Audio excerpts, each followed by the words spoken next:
Welcome, everybody. I'm Jeff Kittner with North Dallas Chamber, and we are pleased to have you all here today for our first ever virtual legislative series. This is the first program out of 9 that we will be doing over the course of the legislative session because we can't gather in person for a day at the state, which we had planned for February. We will be doing a series of programs over the course of the session. This is the first of 9, and we are very fortunate today to have Comptroller Glenn Hegar here as our speaker. At this point, I'm going to turn it over to Dev Rastogi. Dev is the chair of our Public Policy Council and our board chair-elect. And Dev is with AECOM, and I'm going to turn it over to Dev to do the introduction. So thanks, Dev. Well, thank you, Jeff, and thanks everybody for joining, as Jeff mentioned, our first ever legislative series. And I'm the Dallas executive for AECOM, a global infrastructure consulting firm. And it really is a pleasure and an honor to be here introducing our comptroller, Glenn Hegar. I'd like to kick off our program by thanking our generous sponsors for this program: Bradley, Frost Bank, HDR, HNTB, Jacobs, Encore, Texas Health Resources, Children's Health, Reliant, Posanelli, and my firm, AECOM. It's really a testament to how important this program is that we have so many great and generous sponsors. So we want to thank you all who sponsored this program. Just a couple of words about AECOM, in terms of the work that we're doing here in North Texas. I wanted to give you guys a little update on an important infrastructure project here in the region. AECOM is one of the firms leading, we're the lead designer for the LBJ East project. And I'm pleased to report that the design work finished in December and we're transitioning to construction, and we're on track to have that project completed by September of 2024. And so now I'd like to really just jump into the program and introduce Glenn Hegar. He probably doesn't need much introduction because I'm sure many of you have heard his bio before, but I'd like to just share it with you anyway. Glenn Hegar was elected as the 36th Texas Comptroller in November 2014. As CFO of the world's 9th largest economy, Mr. Hegar monitors Texas's financial health to ensure it maintains strong fund balances. He's a passionate advocate for conservative financial management and government transparency. He founded the state's Transparency Stars program, pushed for smarter ways for investing our rainy day fund to protect it for future generations, guided the formation of the nation's first ever state administrated precious metals depository. Before becoming comptroller, Mr. Hegar served in the Texas House of Representatives and Texas Senate, where he worked on a wide range of common sense solutions for problems affecting Texans in areas such as public education, transportation, tax reform, government transparency, water issues, and tort reform. He's a 6th-generation Texas. He and his wife, Darla, have 3 young children, Claire, Julia, and Jonah. Please help me welcome Glenn Hegar, our Texas State Treasurer, check writer, tax collector, procurement officer, revenue estimator, and I think your favorite title or your most important title is Dad. So I'd like to turn the program over to you, and we look forward to your remarks. Thanks, Deb. I appreciate that. It's good to see everybody, but as I say frequently in these virtual type speeches, I wish we were in person. So it would be much better if we could sit in a room and see each other, but that is the day of continuation from 2020 into 2021. Speaking of that, I don't know about you, but normally when we end a year and start a new year, it's not that big a deal to me, but I'm still really excited that we're in 2021 and 2020 is behind us. So even though 21 is not a whole lot different than what we saw there last year, I've got great optimism that we're getting the pandemic behind us and getting back to maybe not the old norm, but whatever the new norm is going to be. So let me tell you a little bit about the health of the state economy right now. Obviously, unfortunately, last March, when we had the headwinds of both the pandemic and lower oil prices, I felt compelled, unfortunately, to use that word recession, that Texas was going to be impacted. Unfortunately, we didn't know how deep, how wide, how long. I started using the words uncertainty a lot and spoke frequently that we needed a couple more months of data to figure out what the trajectory of the economy is going. Now, I can confidently say that 10 months later, I'm still using that word of uncertainty. And I'm continuing to say that we still need a couple more months of data of what the trajectory is. We're confident in the revenue forecast that we gave the legislature, but there's a wide variation on where things can go. You know, from one hand, consumer confidence is higher now. We have also a significant amount of savings. So potentially with the vaccine rollout, if things continue with the rollout, as well as if they continue to get better, then hopefully there's potential of significant upside for the state economy. However, on the flip side, as I remind people quite frequently, Texas, 9th largest economy in the world, we're very tied to the international economy. We're about 19% of the exports out of this country, which makes Texas by far the largest exporting state in the nation. And so as we see the pandemic continuing to have an impact in other countries, supply chain issues for countries, there's also a dampening effect of what happens in other countries continues to impact the Texas economy and the state economy. So you may recall that last summer I had a revised revenue forecast, which unfortunately turned us to have a ending balance in the current 2-year budget. To remind everybody, the legislature is obviously back in legislative session.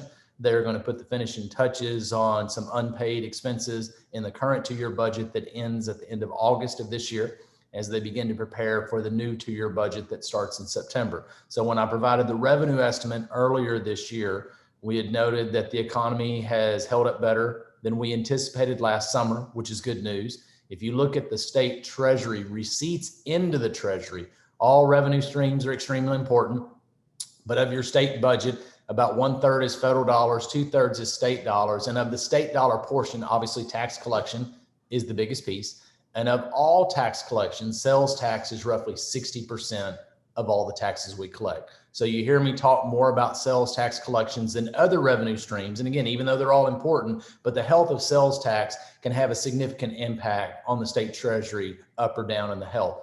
So when we originally forecasted, looking at past prior events, not that anything is comparable to the event that we've been living under for the last 10 months. However, we felt as though sales tax may be negative, roughly for about a year, possibly double-digit negative. Well, in fact, it has not been double-digit negative. It's roughly been about half that. So roughly about 5% negative each month on average compared to the same month a year ago. So that, one, has helped the state treasury.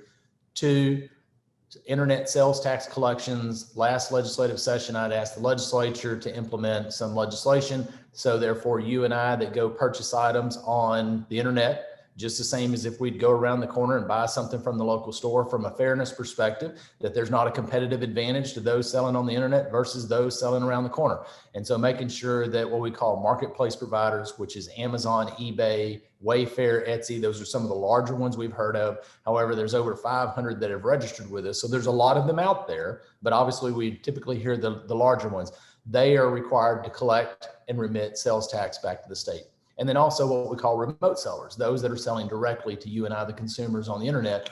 And as we all know, internet sales have increased drastically over the years, but they have accelerated substantially during the course of the last 10 months. And so therefore, we originally had estimated that internet sales tax collections, because of those legislation passed, that in the first 12 months, it'd be about $500 million, a substantial amount of money into the state treasury that we would not have collected otherwise.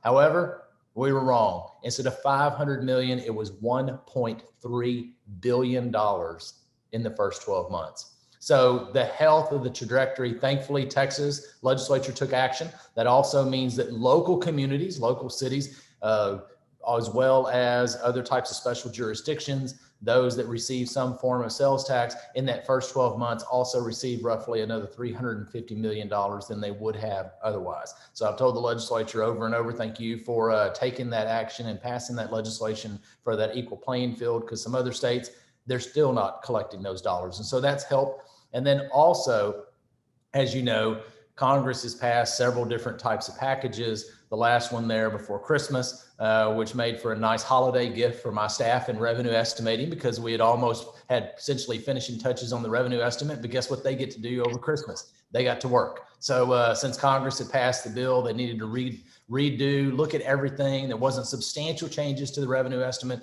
but my staff had a significant amount of work to try to make sure that all the numbers were in order. So of those dollars that the state has received, as you know, some of those were for specific type expenses, but also a significant portion of those were for COVID related. Congress extended the deadline upon which the COVID related expenditures had to be made from December 31st of 2020 to December 31st of 2021. So those dollars are going to help the state treasury as well. And so we originally said that about $1 billion deficit in the current 2-year budget.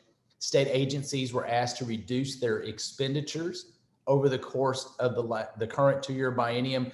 We estimated those would be about $1 billion. In fact, I think they're probably closer to about $860 million. That will pretty much offset the deficit that we have in the current 2-year budget. The legislature has some unexpended items that they need to take care of. However, because of those federal dollars, we'll be able to offset some of those costs and end up in pretty good shape in the current 2-year budget that again ends August of this year. As the legislature looks to the next legislative session, we think that they're in much better shape than, say, for example, in 2003, which was a negative budgeting cycle, or 2011 when I was in the state Senate, and that one was extremely rough. Now, one of the things I mentioned earlier, and I'll continue to press upon, is when I gave that revenue estimate, there is a lot of uncertainty in the economy. So we're confident in the projections that we have provided that the economy is going to grow, that revenues into the state treasury over the course of the next 2 years will increase. We think Texas, it will take until January, roughly sometime in the spring of next year, to reach pre-pandemic levels for GDP growth. As you all know, a year ago, we had record unemployment levels in Texas, roughly 3.4, 3.5, 3.6, somewhere around there from month to month. We went all the way up to 13% there in the month of March and April.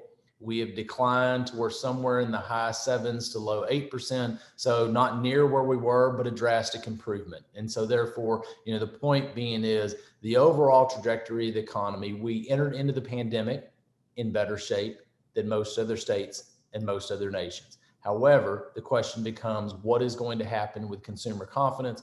All industries are extremely important for this recovery, but the most important one that I talk over and over about is you and I, the Texas consumer.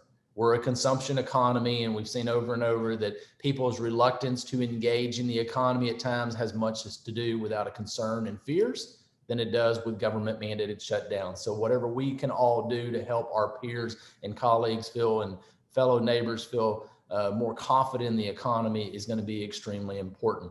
Lastly, the state legislature currently has about $9 billion in our state savings account, or economic stabilization fund, or what's better known as the rainy day fund.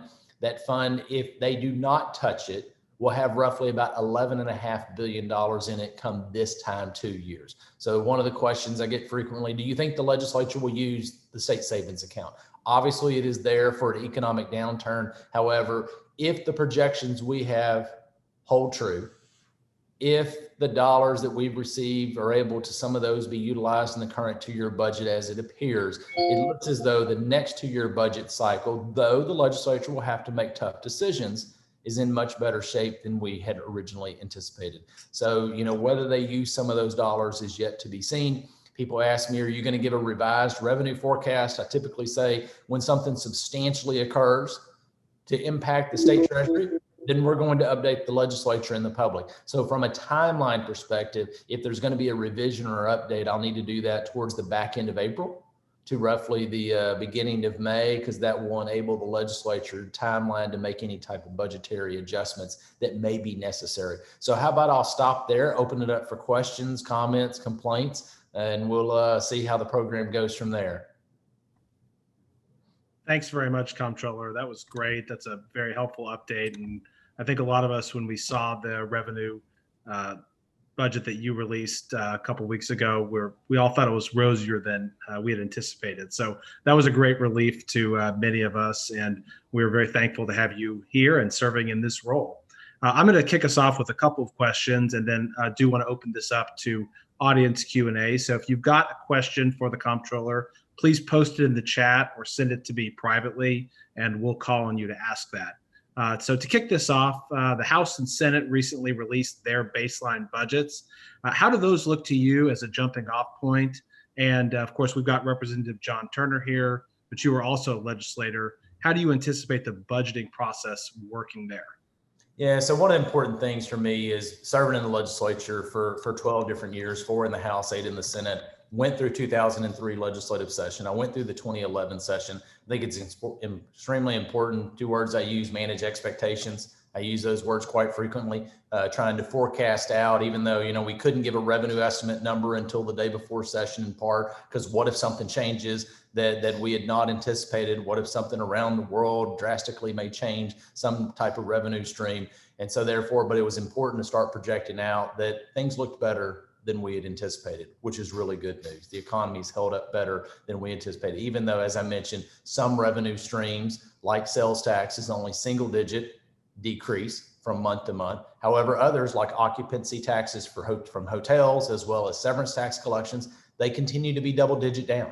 Certain industries are significantly continuing to be impacted, whether they're the hospitality, leisure, vacation areas. Those areas continue to be impacted. So I was trying to script out early on that it's a little bit better than we anticipated. As you look at the current budget that both the House and the Senate proposed, which is pretty close to the exact same number, roughly, we had said that the legislature, for what's called general purpose spending, which is dollars they supposedly have discretion over, not the entire state budget, which the entire state budget for 2 years, state and federal dollars, is about $270 billion. But the $112.5 billion that they have discretion over, that I'd mentioned that they have, their budgets are actually over that by about $7 billion.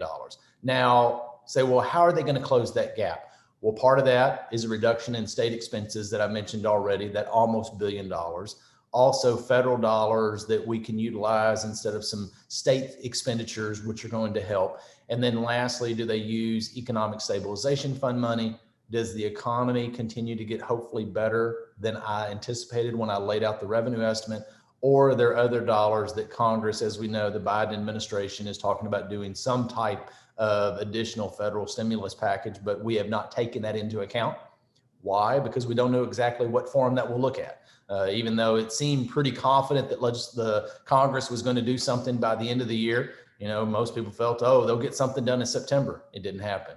October, it didn't happen. November, it didn't happen. And finally, right before Christmas, they did. And so exactly when will they do it and what does that look like? Is that stimulus checks to individuals? Is that to certain businesses that have been impacted? Is that some type of employee paycheck protection? Or is it direct assistance to states and or local governments? And if so, is there any type of parameters put around it? So once Congress gets to working and once they pass something and the president signs it, then we will take that into account. But right now there's just a lot of unknowns of what they may or may not do. But, even though that revenue, the expenses they had, I've talked to several of them, they didn't want to be in a situation of 2011 where they started out extremely low. And so they decided to go above the revenue estimate. And as I've talked to many of them, they said, well, we all well know that if we can't close the gap between your revenue estimate and what we have laid out in our budget, we're going to have to reduce that because Texas, you can only spend what you bring in. And so therefore, they wanted to start in a better position because things look a little bit better than obviously we anticipated last summer, which is good news for all of us. We just hope that consumer confidence continues and the economy continues to grow. Thanks very much. Speaking of some uncertainties, are you concerned about the ongoing or any ongoing supply chain issues given Texas's ties to the global trade? And as a follow-up question to that, are you seeing any companies that are looking to reshore their operations? Yeah, it's really interesting that Texas has continued to grow quite a bit during this time period. Just to kind of pivot a little bit, but to make a point, is that you both have Oracle as well as Hewlett Packard as 2 large companies that have talked about relocating their headquarters and plan to relocate here in Texas. You also have companies wanting to continue to move here. So, what I'm getting at is Texas was an attractant as a state before March of last year. throughout the last 10 months and going forward, Texas continues to be an attractant as a state to do business, to relocate, to reshore. And so, a lot of different supply chain issues are occurring in the world. As I mentioned earlier, even if we have a very successful vaccine rollout, the vaccines, the ones that are out there are able to decrease the potential risk of COVID, even additional new strains that may come about that are being talked about right now, you still have issues in other countries. And so therefore, those supply chain issues are going to continue to occur. This morning, after I took my oldest daughter to swim this morning, Glenn was up already. So he decided to go ahead and start working like I do on most days before the rest of the household wakes up. And one of those articles had to do with supply chain issues that I shared with my staff. So that's something that's a very concern that we have. It's going to be isolated, obviously, from business to business in some of those areas. So it's not drastically everybody, but we do think companies are going to continue to look to how do they reshore potentially some of their supply chains. But obviously, that's not something that happens overnight. It's not something that happens in a week. Those take a little bit longer time to be able to redo your operations for ensuring that you don't have those supply chain issues. Great. Thanks very much. You touched on this briefly in your opening remarks, but the rainy day fund, you said you're often asked what's going to happen there. So make a prediction. What do you think will happen with the rainy day fund, if anything, this session? Yeah, if you look at some of the potential opportunities to close where the legislature put their proposed budgets, I think they can get there without touching the rainy day fund, but it's a backup, and the fact is, I've mentioned over and over, there's three fundamental purposes. One, it originally started for a reason for an economic downturn. That's what we've had, obviously, in the last 10 months. So that's a purpose. Legislatures used it for some one-time expenses, which they may use that depending on what some of those one-time expenses may be. And then obviously a natural disaster. And so, I think it's important that we still continue to have a healthy balance. Yet, the fact is, if you look at the current budget, somewhere around $7.5–8.5 billion is a good, nice state savings account in relation to what we spend for what we call general purpose spending. So, I don't think the legislature will have to use a significant amount of the rainy day fund, even though they may use it for a few small items here and there. But if the economy continues to go on the path that we hope it will, I think they'll be able to get there without touching a significant portion of the rainy day fund. Great. That's good. What about additional revenue generation activities, things like Medicaid expansion or marijuana legalization, sports gambling activities? Do you think the legislature is going to focus on any of those things, and how might that impact the budgets there? Yeah, those are all good questions. One of the things, at least when it comes to especially gambling of some area, whether it's casinos or some type of sports betting, online, some type of expansion, those things are talked about every 2 years. I got asked the other day, do you think they'll really address that this year? Well, it's something they always talk about. And so, I don't know if they'll end up landing on getting there. It's one that, again, has been around ever since I've been around in state government and before, at least from the marijuana side of it, that gets talked about. But one of the things I continually point out is that if you look at the way other states handle that issue, one of the things here in Texas is those dollars are not in the federal banking system. And so therefore, from an enforcement side, for my office to make sure those dollars are collected and remitted is a significant higher amount of enforcement that has to go on because it's not in the banking system. And so therefore, that's a much higher hurdle. Some of those states that have been effective in collecting those dollars have put that enforcement side in there. And so therefore, you're not going to see a significant impact to the state treasury for the upcoming 2-year budget cycle is my point. Those are much longer term. And then obviously we have to weigh the issues or, what are some of the expenses and costs they're going to come with those if you go in that direction. And then lastly, for the Medicaid expansion, I'm not sure exactly that's going to be an issue that they'll probably talk about. But I think, one thing, at least when I was in the legislature, when we dealt with this issue years ago, there was a concern of me that, at least we were going to be able to get federal dollars, but was there going to be a switching to where the state would essentially have all the cost? And if that went down the path, Texas could not afford it. And however, now you have 43 states that have done some type of expansion, maybe not full blown, maybe there's a specific state type plan. And I think obviously Texas, we need to continue to make strides and make better strides when it comes to uninsured. I think most on this call know that Texas has the highest uninsured rate in the nation as a state. Obviously, you cannot compare Texas to Delaware. You can not compare Texas to North Dakota or Utah. My point being is we're a very different state. That 50-50 state comparison is important at times, but you may be comparing another fruit, but you're not comparing an apple to an apple. And so Texas has obviously a very diverse demographic and very large geographically, but I do think, we need to continue to make much greater strides in that uninsured population, because that's one that ultimately all of us as state taxpayers end up footing some of the tab, and we need to figure out how we're going to do a much better path going forward. Right. A couple more questions from me, and I see we're starting to get some additional questions from the group. So if you've got a question for the Comptroller, please go ahead and post it in the chat, and we will call on you to ask that.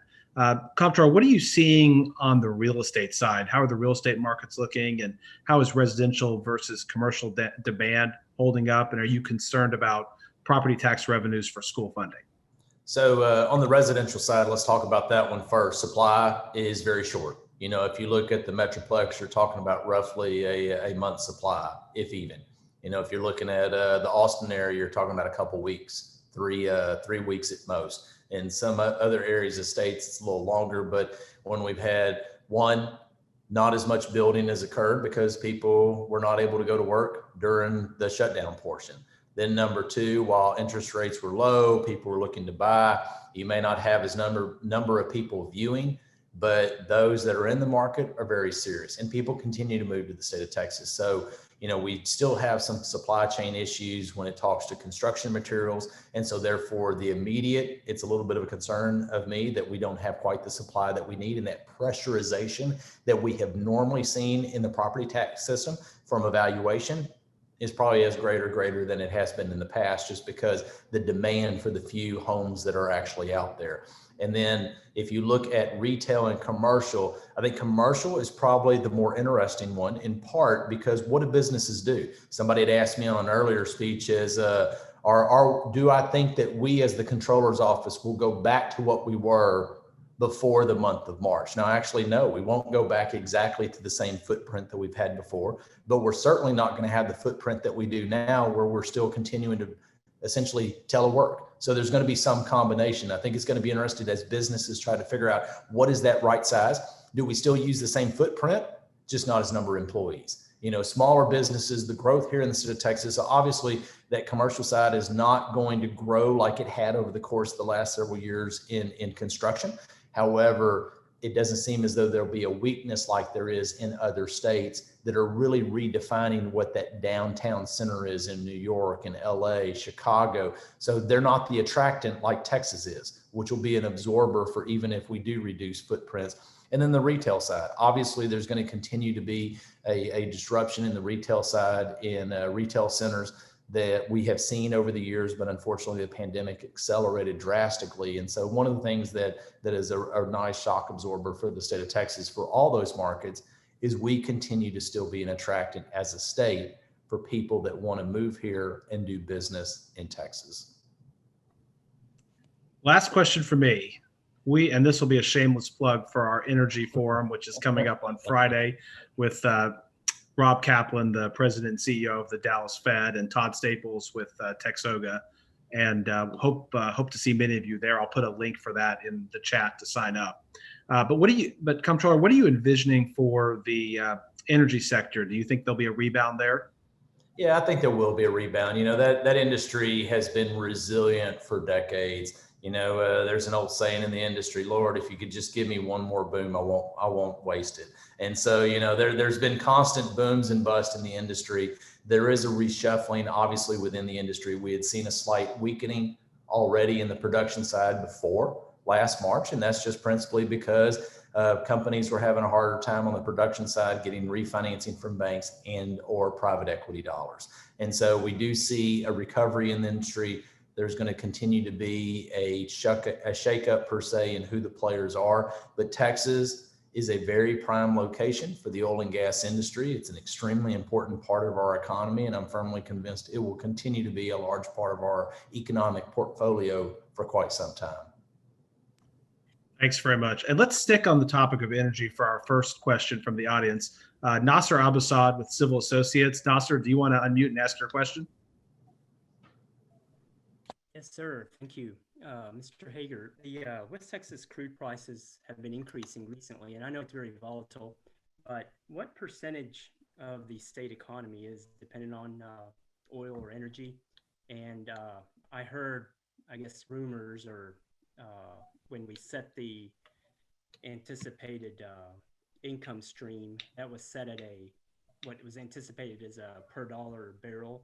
And now that it's increased, I'm curious if projections would increase the income.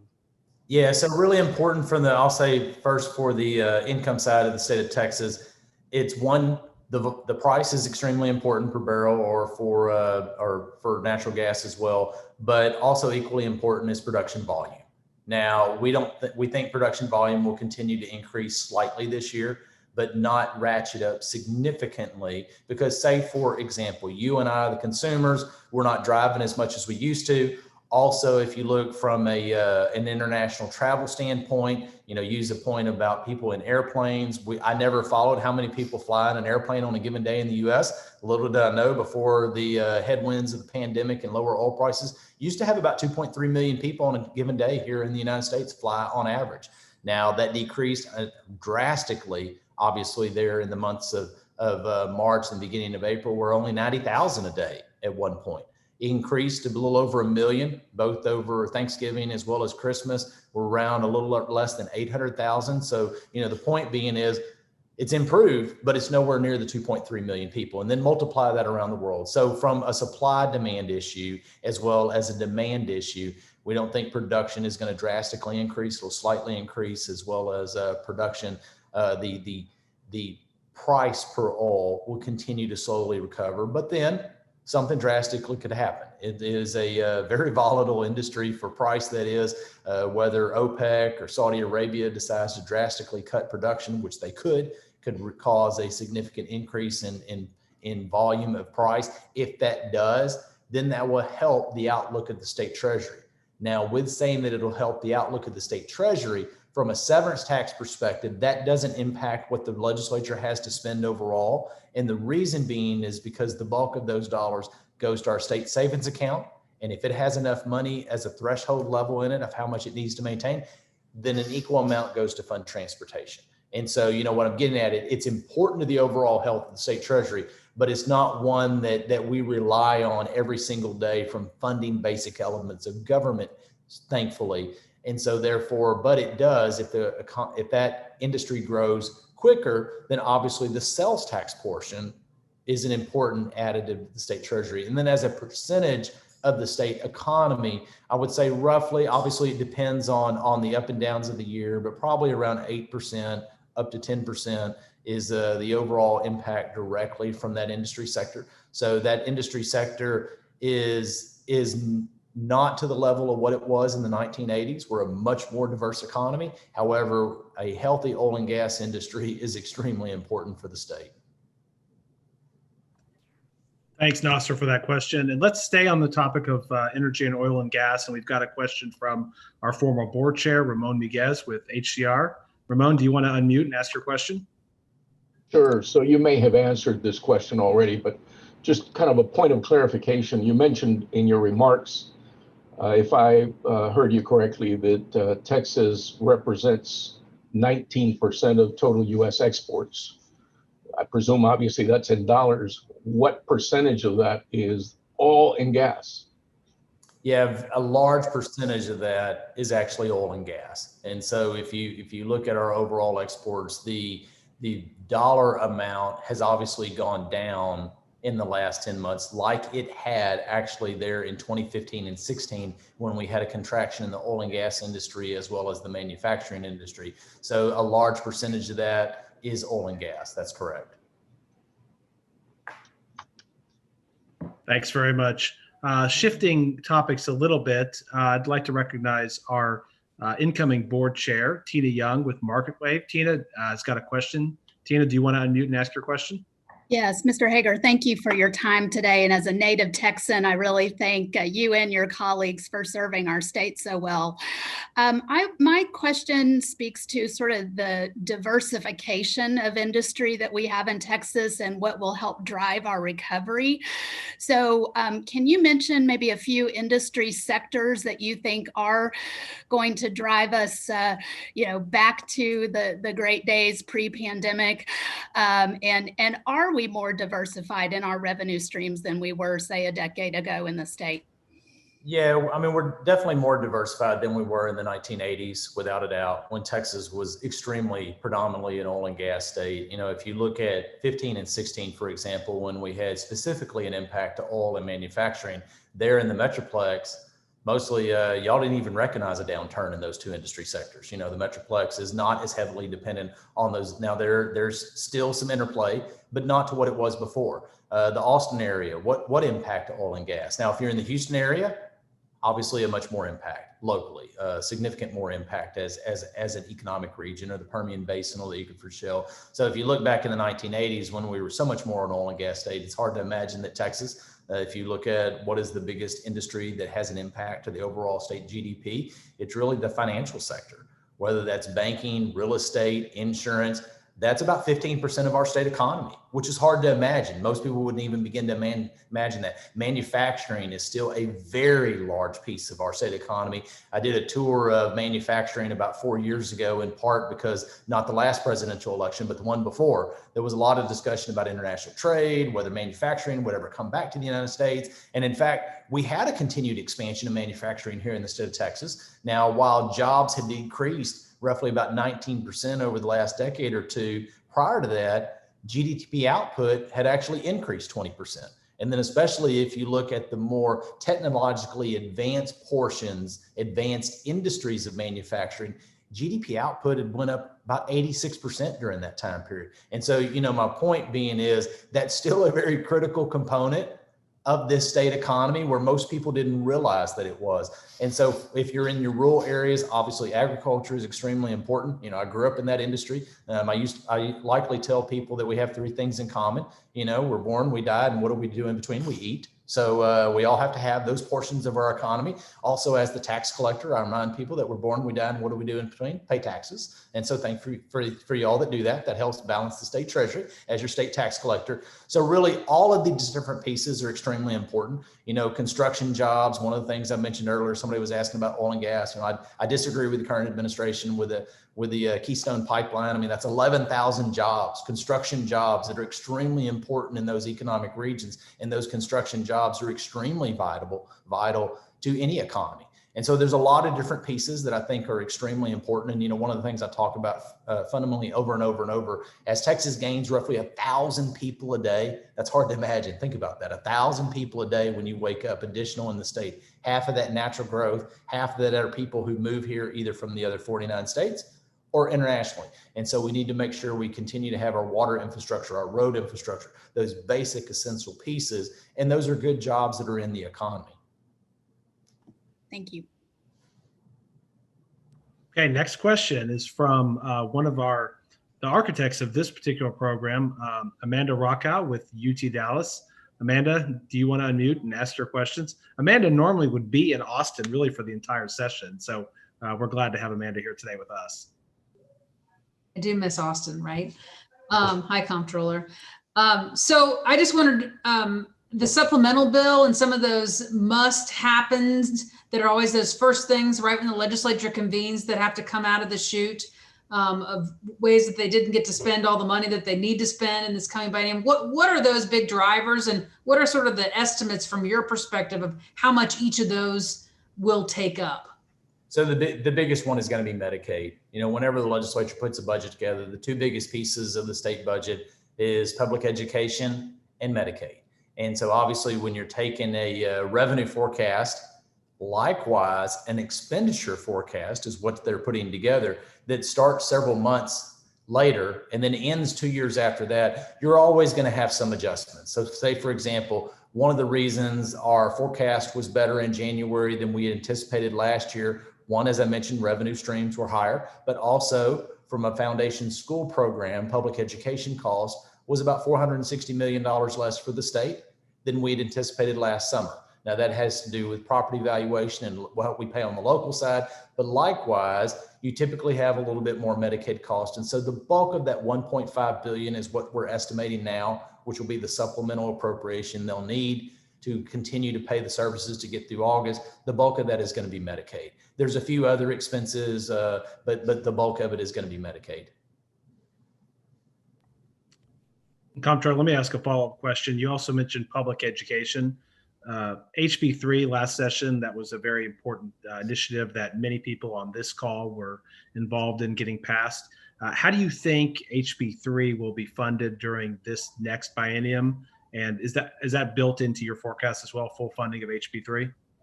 Yeah, it is. I mean, the fact is, the legislature, when they put that together, obviously that was a trade-off of trying to decrease the dependence in the public education system from a local property tax perspective to more of a state tax perspective. And so therefore that cost share increase of what the state's going to have to maintain into the system, that's one thing. And talking to the legislature, ever since this all started 10 months ago, throughout, every different member of the legislature has wanted to make sure they continue to meet those promises. And that's part of the bills that they introduced at the end of last week would actually accomplish funding what their commitment was 2 years ago. One other question for me. This legislative session is going to look different because of COVID, and we won't have the same energy with people down in the session coming to the Capitol. How is that going to impact what you all are doing, and what are you seeing so far relative to the virtual session and how that will all look? I think in the end, it's really not going to impact our workload or what we do. I mean, my office, we've been pretty much working virtually for the last 10 months. And for me, I've realized that the CFO of the state, at least public from a speech perspective, was, somewhat in demand before the pandemic, but a lot more in demand during the pandemic. And so I've been giving a lot more speeches in the last 10 months than I normally would on a daily basis. I don't think that workload is going to discontinue. I just think it's going to continue to transition from an in-person to a virtual type setup. And so, we're going to continue. I would be in the building, at least my first session. It was pretty remarkable. I'd ask my assistant, I said, could you go back and calculate how many speeches did I give this year? And I think, it was a little over 200 speeches that I gave in 2015. And the bulk of those were in the Capitol. Because, as your chamber, others would come to town. It's nothing to be in the building 3, 4, 5 times for a speech, different speeches. So it's going to be this mechanism versus in person as we continue to try to get the pandemic behind us. But from the agency perspective, we're still trying to figure out as legislators, do they want us to come meet them in person? Do we want to have virtual meetings? And I mean, I was just texting with a member just a few minutes ago. And I said, well, I'm not there for the next couple of days. You want to do in person or virtually? Yes, let's set that up. Where before, oh no, I want to meet in person. So, it seems from an efficiency standpoint that the demand for in-person is not quite what it used to be. Oh no, we're going to wait and have in-person. Where now we're all doing this so much, let's go ahead and get the meeting behind us and figure out what we need to accomplish. So I think from a workload perspective, it's probably not going to decrease. It'll just change the mechanism. And we're fortunate today to have Representative John Turner here with us. And John, I don't want to put you on the spot, but any perspectives you might want to provide from as a legislator? Well, thank you, Jeff. And I guess I'll just first say thanks to Comptroller Hegar. I really enjoyed your presentation today and appreciate it. It's been an interesting time. And I know, as you've already alluded to, so many of us are looking really to you, and we're looking to the revenue estimate the other day to really lay out for us what we're facing in the legislature. And I will just look forward to continuing to work with you in your office. And I appreciate how helpful your office has always been to us, by the way, in our office when we need information. And I think so many of the issues, Jeff, that were just discussed, I'm looking forward to discussing them at the next forum that I'm excited to be a part of. But yes, the fact that we have, a budget that is more constrained than we had last time. My first session was last session, and we went into it with a budget surplus and then with higher revenues than we had in previous years. Now we're going into it with, if not a budget deficit, very close to a budget deficit for the current biennium, and then looking forward, estimating revenues that aren't as high as we had in the previous cycle. and really, almost entirely attributable to the pandemic. That's just going to be a challenge, and we are going to have some tough decisions to make. We've made a commitment to public education through House Bill 3.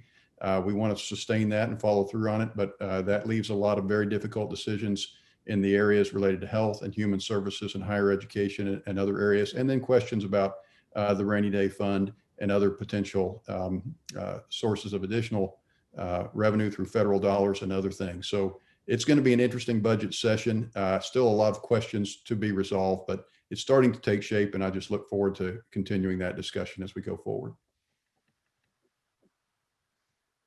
Thanks, John, very much. We've got time for one question, and it's from Ken Malcolmson, our president and CEO with the Chamber. Ken, do you want to unmute and ask your question? Well, Jeff, I've been supplying all sorts of questions to you. You didn't have to unmute me. You could have just asked it yourself. I like to call on people. Well, there you go. Hey, thank you, Comptroller Hegar. It's been a fantastic presentation. We really appreciate it. And for those of you who were not aware of it, the Comptroller has been with us twice in the last about 40 days, and we can't thank him enough for his commitment to our chamber. He presented as our keynote speaker at our Transportation Crossroads conference back in early December as well. So thank you very much for that. The question I had is, do you expect to see your forecasts evolve any further between now and the end of the session? Yeah, that's a great question. I think if I'm going to have to give a revenue estimate update, that'll be on the back end of April, the beginning of May. When I laid the revenue estimate out, and I alluded this earlier when I was talking, is that one of the things that I've been saying ever since last March is we need a couple more months of data. And finally, I realized last October that probably somebody has heard me say that, and they're going to wonder, how many more months do you need? A couple more months of data, Glenn? I've heard you say this for 7 months now. And so I kind of jokingly mentioned that when I laid out the revenue estimate here at the earlier part of this year. And the point is to continue to highlight there's so many uncertainties in the economy, and as we laid it out, we're confident in the numbers we provided. However, because of up and downside, it could go either way. And so therefore, I think it's imperative as much now as that as we keep getting another month, seeing what the trajectory of the economy is going to be, we need to be as open as we've ever been in communicating with the public and with the legislature, because again, they're setting a budget that doesn't start for several months and ends 2 years later. And as a former member, I have provided adjustments in between the two budget cycles. Now, maybe John and his colleagues are not back in town, but it does provide leadership to provide direction to state agencies in the good or the bad, because even though we're not in legislative session, you can still script out the directive of what direction we're going as a state economy. So I think if I'm going to give one, which I'll continue to talk about updated numbers frequently, I think the demand for that's going to continue for a while we're trying to get past the pandemic. But if I do give an update, it'll be on the backside of April or the beginning of May. Fantastic. Thank you. Thanks very much, Ken, for that question.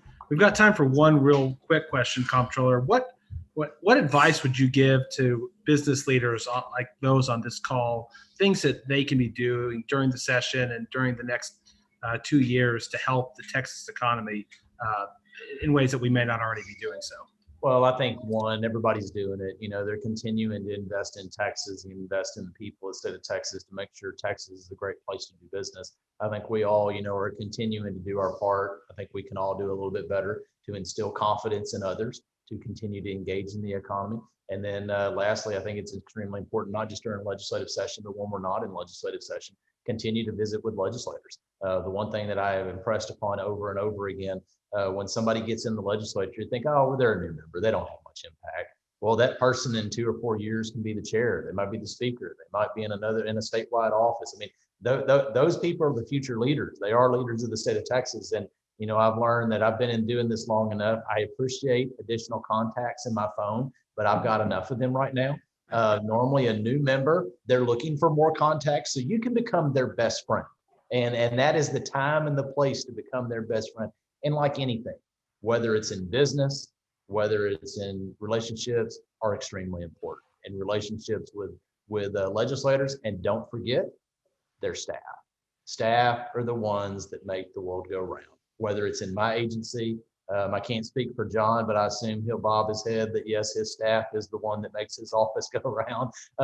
He may provide the direction, same as I do, same as you do in your businesses, but those are the key people, and those relationships are extremely important. And I would impress upon people, legislators are important, but their staff is equally important because they're the ones that make it happen day to day. When John's busy doing other stuff, they're the ones that are trying to make sure that his office runs very efficiently and effectively, just like in my office. So don't forget the staffers.